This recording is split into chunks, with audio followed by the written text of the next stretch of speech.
राम राम, मैं पंडित एस.के. मिश्र।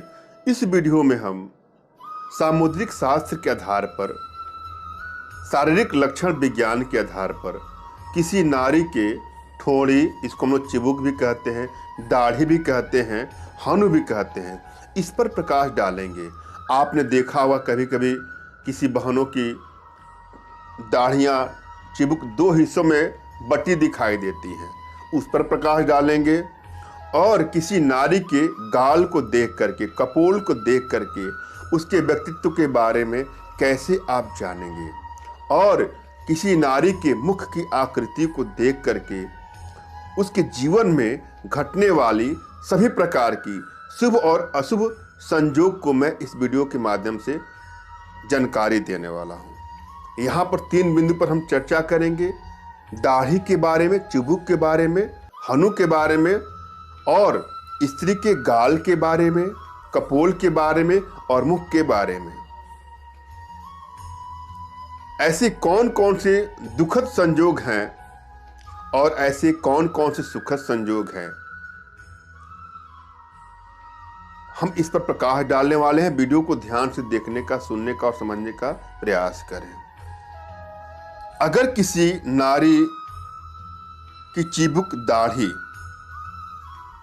गोल हो, मोटी हो, बड़ी हो, कोमल या 2 अंगुल वाली हो तो नारी के लिए बहुत ही शुभदायक होती है। ध्यान दीजिएगा, आप मेरे वीडियो के माध्यम से आप स्वयं अपने को देखने का प्रयास करिए। आपका ध्यान आपके दाढ़ी पर है, चिबुक पर है, ठुड्डी पर है, हनु पर है।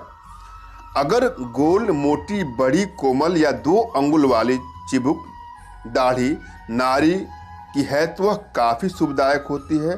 इनके जीवन में कोई अभाव नहीं होता है, हर जगह मान सम्मान की प्राप्ति होती है।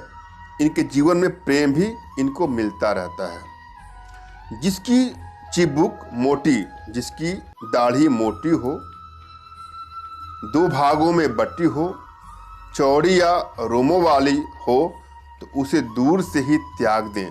हमारे शास्त्रों में इसका उल्लेख ऐसे आता है: अगर किसी स्त्री की, किसी नारी की दाढ़ी, ठुड्डी 2 भागों में बटी हो और उस पर रोम हो, बाल हो और वह चौड़ी हो, तो विद्वान पुरुषों को उसको दूर से ही त्याग देना चाहिए।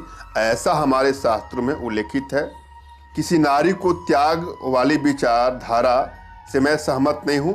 हमारे शास्त्रों में इसका उल्लेख है, मैं उसकी चर्चा कर रहा हूँ। यदि हनु, ठुड्डी चिबुक में लगी हुई निर्लोम,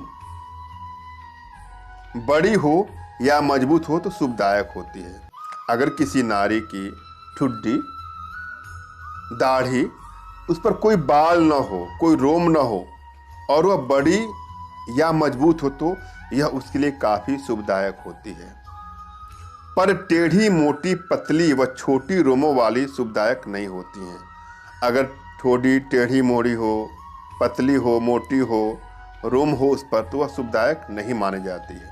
अब हम नारी कपोल के लक्षण के बारे में चर्चा करने वाले हैं। जिन नारियों के गाल मोटे हों, गोल हों, ऊंचे हो, वह उनके लिए शुभत्व की प्राप्ति देने वाली होती है। उनके जीवन में सारी भौतिक सुख सुविधाओं को देने वाली होती है। मगर जिस नारी के गाल रोम वाले, अगर किसी नारी के गाल पर बाल पाए जाते हों, रोम हो, कठोर, निचले या मांस रहित हो तो उसे त्याग दें। अगर किसी नारी के गाल पर मांस नहीं है, कठोर हैं, रोम हो उस पर, तो उसको त्याग दें। हमारे शास्त्रों में इसका ऐसा उल्लेख है।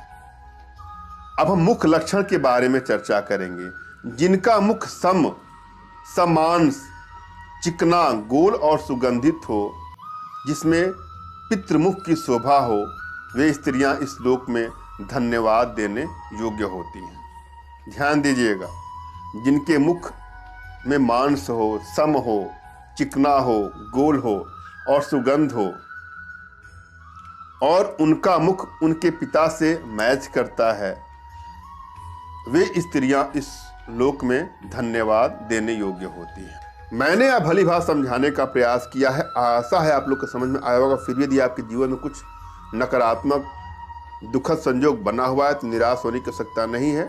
अपना तुरंत खींचा फोटो हमारे व्हाट्सएप पे मैसेज करें। मैं आप लोग की एनर्जी को रीड करके आप लोग का उचित मार्गदर्शन करते हुए आवश्यकता पड़ने पर उचित समाधान भी करूंगा।